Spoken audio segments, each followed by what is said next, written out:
इतने वर्षों से हमारे गोरखा भाई बहन मांगों के लिए लड़ रहे हैं।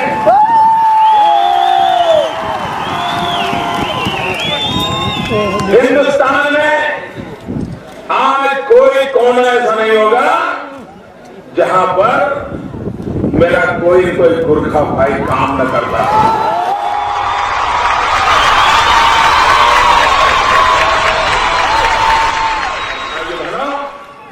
मैं मेरे गोरखा भाइयों से कहना चाहता हूं, किसको बोला हमको?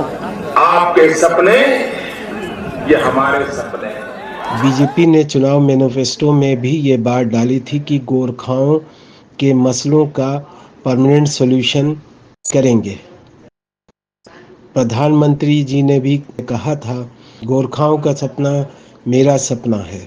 लगता है ये सपना सपना ही रह गया।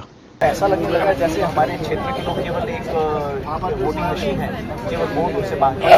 ये तो एक लंबी झूठ की श्रृंखला में ये एक कड़ी है सिर्फ। ऐसी बहुत सारी प्रतिक्रियाएं हैं जिनमें से कुछ भी पूरा नहीं हुआ। जैसे मैं कहता हूँ, एक इंच भी या एक चीज भी उन्होंने पूरा नहीं किया। तो इसीलिए यहाँ हमारे महासंघ के साथी लोग आए हुए हैं और दिल्ली में यहाँ पर धरना दे रहे हैं। मैं भी यहाँ उनको सॉलिडारिटी के लिए आया हूँ, एक बंधुता दिखाने के लिए उनके पास में आया हूँ।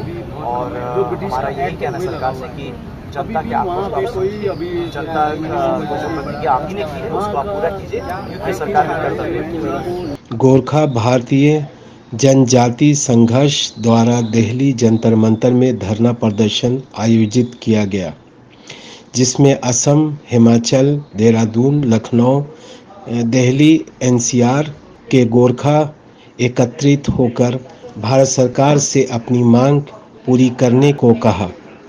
गोरखाओं ने बीजेपी को 2009, 2014, 2019 और इस बार भी 2024 में जिताकर संसद भेजा, मगर हर बार आश्वासन ही सिर्फ मिला। गोरखाओं को इंसाफ अभी तक नहीं मिला है। और जितने भी लोग हैं वो जस्ट लाइक भारतीय हैं, हमारे भाई हैं और इनके साथ कदम से कदम मिला के मैं हमेशा साथ खड़ा रहता हूं। और कंचन जी का सुबह फ़ोन आया कि हम लोग दिल्ली पहुंच रहे हैं, तो हमने कहा आपका स्वागत है, आप आइए, हम जिस लायक हैं आपके साथ खड़े हुए हैं, हाजिर हैं। और गोरखाओं की समस्याओं को आम जनता को भी समझना चाहिए कि ये किस परेशानी से गुजर रहे हैं, उनके साथ क्या क्या समस्याएँ हैं। और आपने अभी एक सवाल किया कि वहाँ वो लोग आ जाएंगे, भगा देंगे। यार, देश में इतने कम लोग हैं, वहाँ के कौन किसको भगा रहा है? के साथ सम्मिलित होने आया हूँ, उनके साथ सॉलिडारिटी एक्सप्रेस करने आया हूँ। जैसे कि आप जानते हैं, आपने स्वयं प्रश्न में कहा भी कि ये हमारा कोई नया मांग नहीं है, ये बहुत पुराना मांग है। बल्कि बीजेपी के मैनिफेस्टो में ये ऑलरेडी पहले भी आई हुई बात है।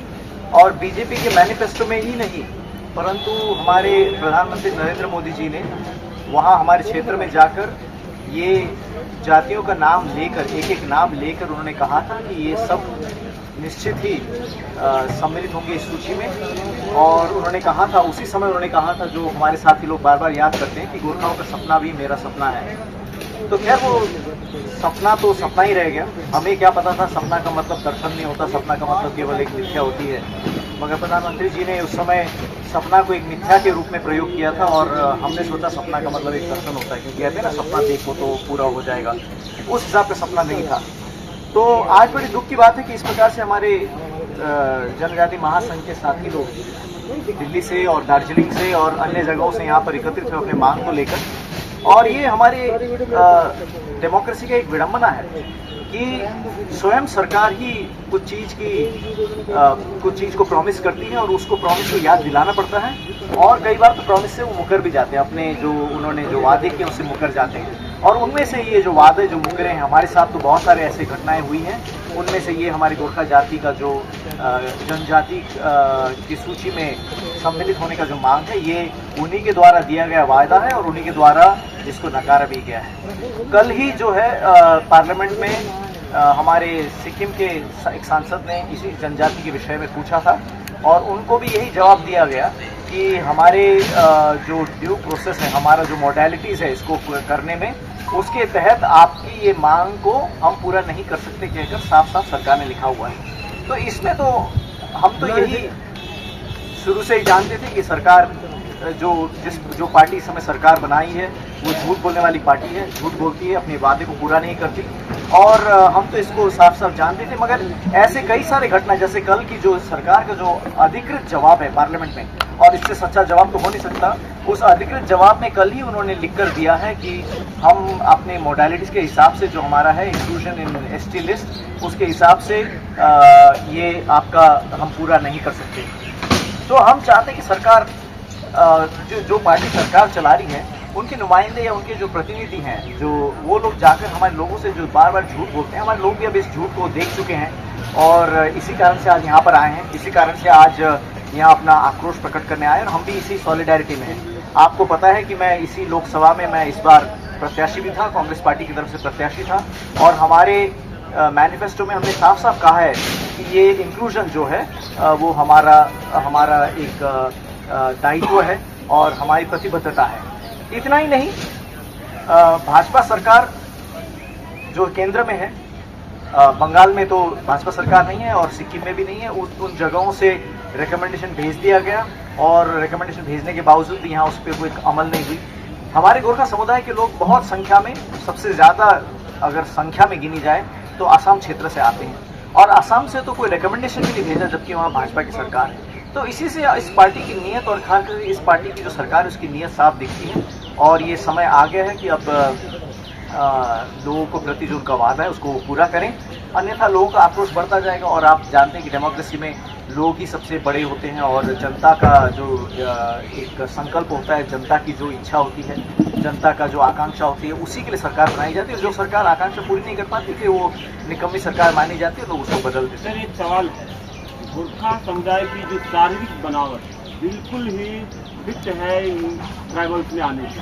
गोरखा जहाँ रहते हैं वहाँ वो इलाका जो पहाड़ी है वो भी जो है ट्राइबल्स में आने के लिए फिट है। जो उनका गोरखा का कल्चर है जो उन्होंने बाद में दिखाई, ये सब जो है फिट है। तो फिर जब 1947 में देश आज़ाद हुआ, संविधान बना, संविधान सभा, क्या लग रहा है कि क्या आपके साथ उस समय से ही नहीं हो रहा है भेदभाव? सारे लोगों को डाला गया और आपको छोड़ दिया गया। दूसरा सवाल ये है कि क्या वर्तमान जिस सरकार पर आप आरोप लगा रहे हैं वो तो अभी 10 साल से आई है, क्या वो वोटिंग पॉलिटिक्स में फंसी हुई है कि बाकी जो पहले से ट्राइब्स में हैं उनके प्रेशर में आ रही है? देखिए, जैसे आपने कहा, हमारा तो गोरखाओं का इतिहास ही सरकार से धोखा का इतिहास रहा है और विशेष करके पिछले आप जो 10 साल की बात कर रहे हैं, और 10 साल के हमारे क्षेत्र से तो 15 साल से वो जीत रहे हैं। हमारे यहाँ तो विशेष रेखांकित करके कहा जा सकता है कि ये जितने बार भी हमारे वहाँ से MP बन के आए, चीन पे कब्जा हो गया उसके ऊपर बात नहीं करते हो आप, सरकार से सवाल नहीं करते हो। ये विषय अलग विषय नहीं, वही विषय वो अलग भगाया नहीं तो टुकड़े कैसे हो गए इस देश के? ऐसी बात कर रहे हैं आप। टी बगान पे जितना भी आदमी है ट्राइबली काम करता है, मस्केर हो रहा है, लगातार रेप हो रहे हैं। सुनिए, टी बगान पे जितने भी लेबर काम कर रहे हैं आज, बात करते हैं, उनकी क्या समस्याएं हैं आप समझ लिए कि उनको मनरेगा से भी कम पैसा मिल जी। और जितने भी लोग हैं वो जस्ट लाइक भारतीय हैं, हमारे भाई हैं और इनके साथ कदम से कदम मिला के मैं हमेशा साथ खड़ा रहता हूँ। और कंचन जी का सुबह फोन आया कि हम लोग दिल्ली पहुँच रहे हैं, तो हमने कहा आपका स्वागत है, आप आइए, हम जिस लायक हैं आपके साथ खड़े हुए हैं, हाजिर हैं। और गोरखाओं की समस्याओं को आम जनता को भी समझना चाहिए कि ये किस परेशानी से गुजर रहे हैं, उनके साथ क्या क्या समस्याएं हैं। और आपने अभी एक सवाल किया कि वहाँ वो लोग आ जाएंगे, भगा देंगे। यार, देश में इतने कम लोग हैं, वहाँ के कौन किसको भगा रहा है? चीन पे कब्जा हो गया उसके ऊपर बात नहीं करते हो आप, सरकार से सवाल नहीं करते हो। ये विषय अलग विषय नहीं, वही विषय वो अलग। भगाया नहीं तो टुकड़े कैसे हो गए इस देश के? ऐसी बात कर रहे हैं आप। टी बगान पे जितना भी आदमी है ट्राइबली काम करता है, मस्केर हो रहा है, लगातार रेप हो रहे हैं। सुनिए, टी बगान पे जितने भी लेबर काम कर रहे हैं आज, बात करते हैं, उनकी क्या समस्याएं हैं आप समझ लिए कि उनको मनरेगा से भी कम पैसा मिल उन्होंने सोचा कि भाई इनका एक अधिकार मिलना चाहिए करके उन्होंने इतना सोचा और बीजेपी तो नाम नहीं है। अब उसको 4 बार जीता है, कांग्रेस को बनने 1 की 2 बार जीता